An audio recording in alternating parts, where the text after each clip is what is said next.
Greetings all of you, happy 2021 and already 1 month in, but here we are, new year and new series. So we are now looking at Galatians and our passage for tomorrow is Galatians 1 verses 10 to 24.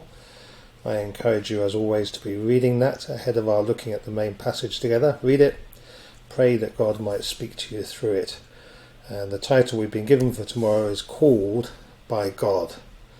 So we're going to look at God's calling on our lives. But to help us get started as usual, I want to give you some table talk questions. So here's the first one. What has recently made you go wow with a sense of awe? Maybe it was your Christmas presents. But think of children who do that when they get the presents and say wow. And tell me about something else that's made you go wow, or something when you look at it, or some new invention or gadget. Can be anything.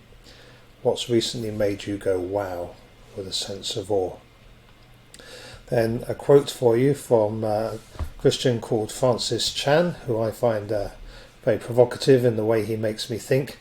But here's one of his quotes. He says, "The wise man comes to God without saying a word and stands in awe of him."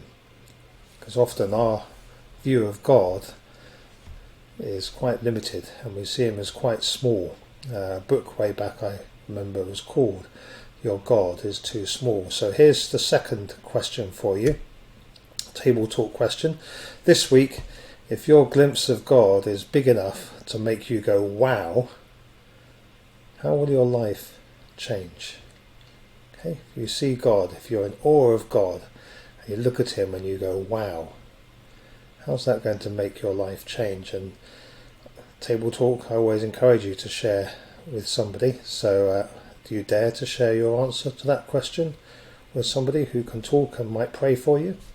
That's my encouragement. I'll see you later for the rest of the passage.